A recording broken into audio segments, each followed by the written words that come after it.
اس کے بعد اللہ تبارک و تعالیٰ نے ان تینوں گروہوں یعنی یہودیوں، عیسائیوں اور مکہ مکرمہ اور عرب کے بت پرستوں کی ایک اور گمراہی کا بیان فرمایا ہے، جس میں یہ تینوں کسی نہ کسی حیثیت میں شریک تھے۔ چنانچہ فرمایا وقالوا اتخذ اللہ ولدا، کہ یہ لوگ کہتے ہیں کہ اللہ نے کوئی بیٹا بنایا ہوا ہے،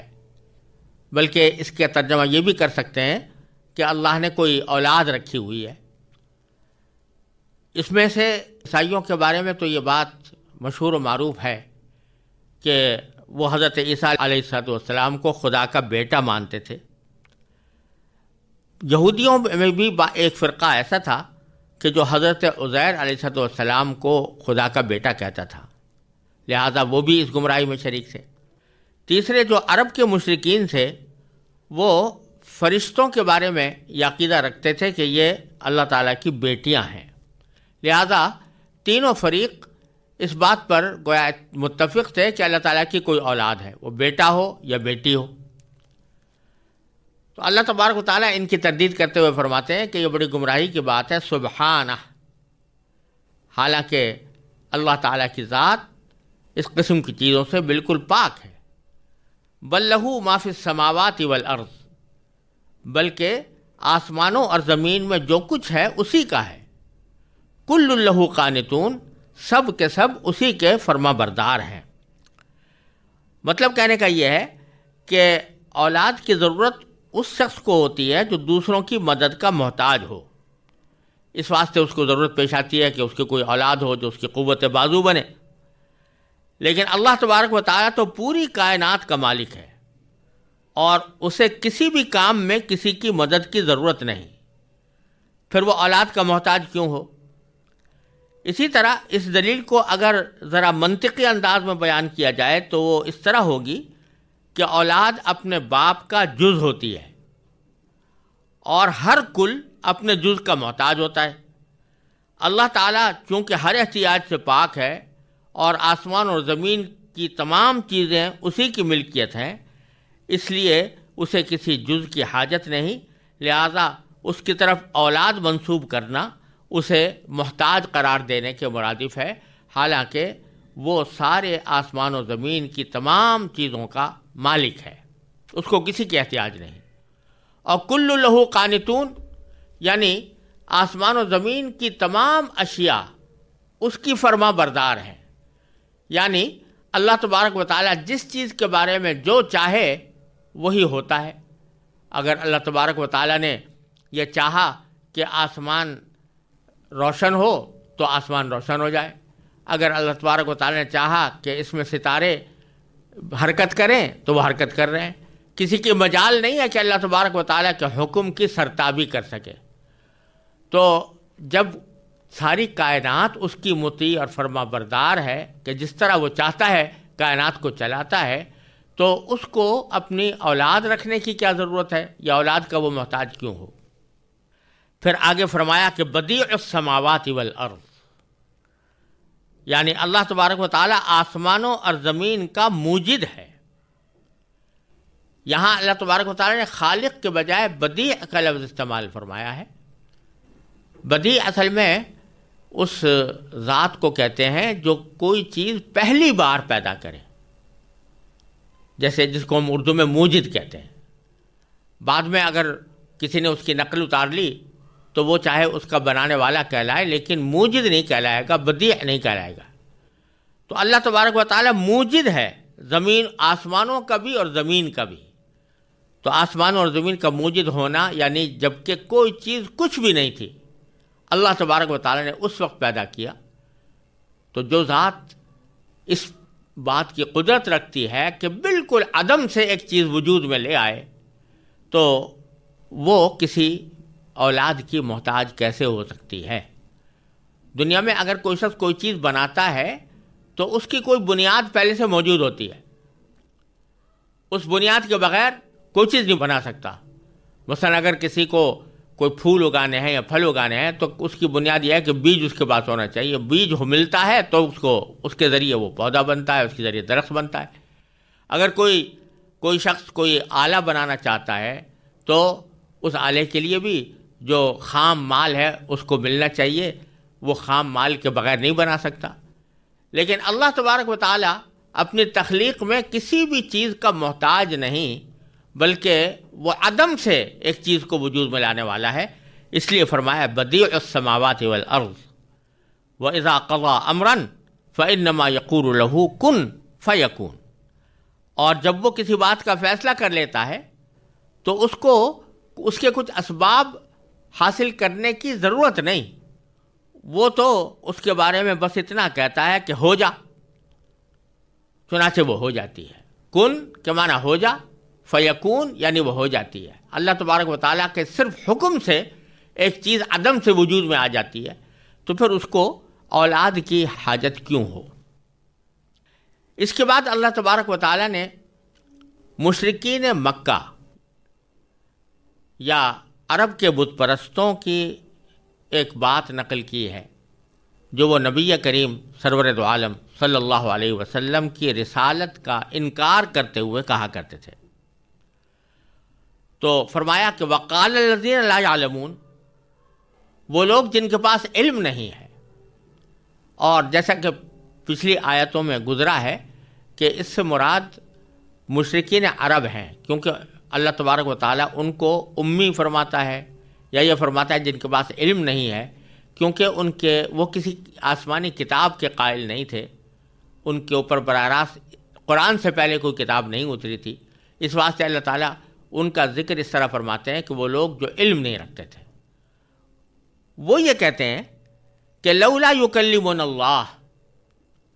کہ ایسا کیوں نہیں ہوتا کہ اللہ تعالیٰ ہم سے براہ راست کلام کرے، یعنی یہ کیا ضرورت ہے کہ اللہ تبارک و تعالیٰ نے ایک پیغمبر کے اوپر وحی نازل کی اور اس کے ذریعے سے ہمیں احکام پہنچا رہے ہیں، ہم سے براہ راست اللہ تعالیٰ کیوں ہم کلام نہیں ہوتا؟ او تأتینا آیہ،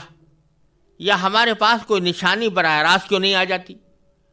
نشانی سے مراد یہ ہے کہ کوئی ایسا معجزہ جو ہم مانگ رہے ہیں، وہ معجزہ ہمیں کیوں نہیں دکھایا جا رہا؟ باری تعالیٰ فرماتے ہیں کذالک قال الذین من قبلہم مثل قولہم،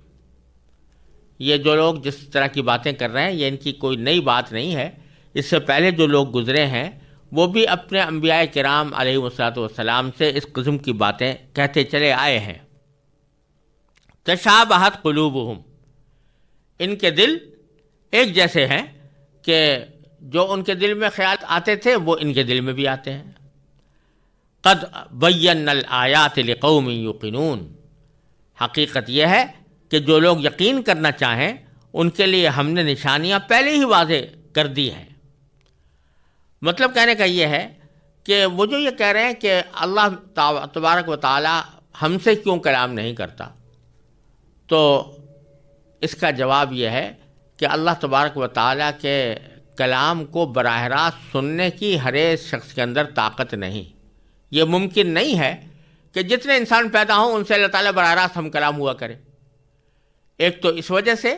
کہ ہر انسان میں یہ طاقت نہیں ہے کہ وہ اللہ تبارک و تعالیٰ کا کلام سن سکے، اور جیسا کہ سورہ شورا کے اندر اللہ تبارک و تعالیٰ نے فرمایا کہ اسی لیے اللہ تبارک و تعالیٰ کسی پردے کے پیچھے یا کسی اپنے فرشتے کے ذریعے اپنے پیغامات پہنچاتا ہے، کیونکہ انسان کی فوری طور پر اس دنیا میں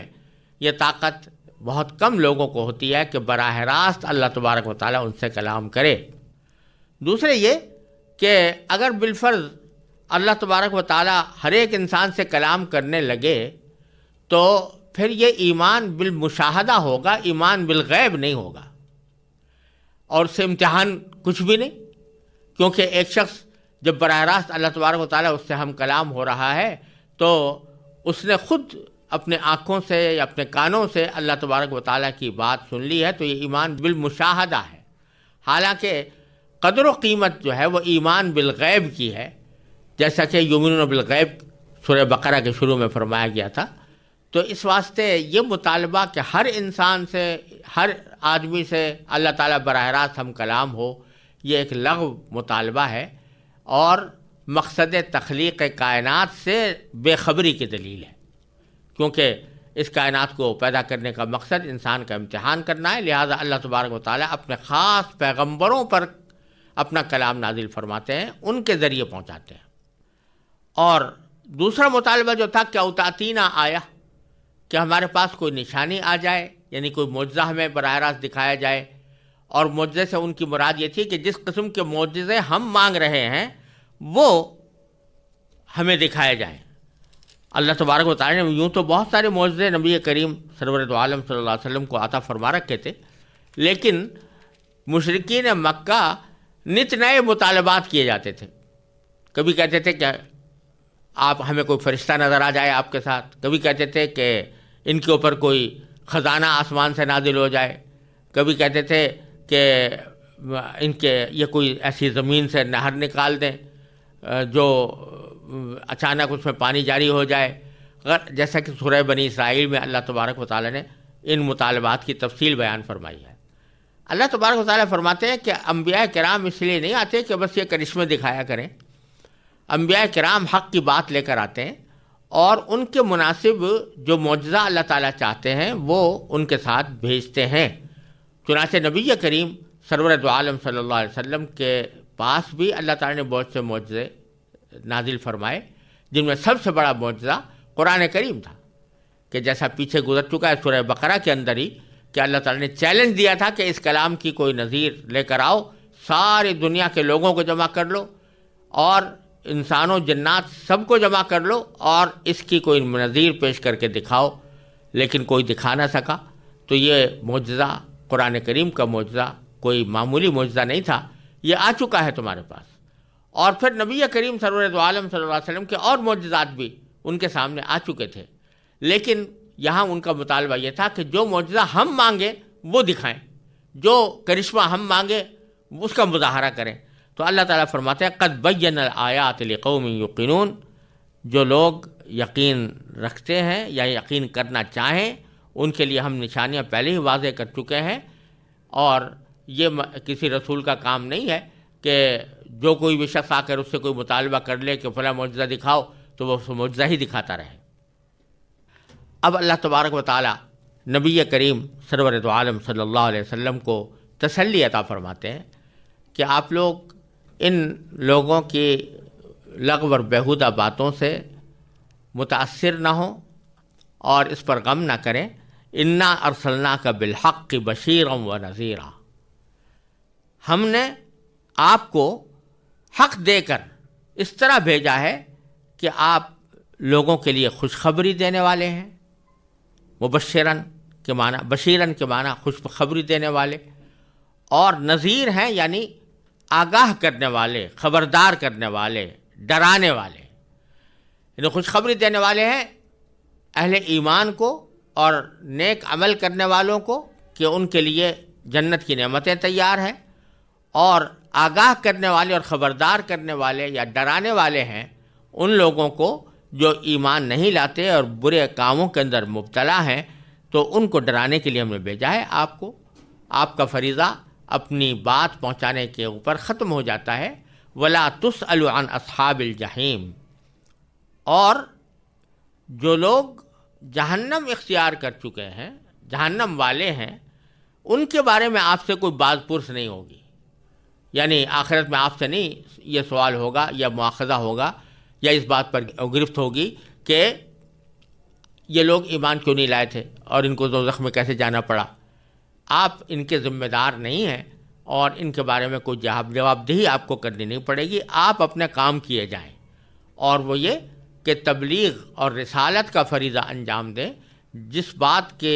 لوگوں تک پہنچانے کا آپ کو حکم دیا جا رہا ہے وہ اللہ تعالیٰ کے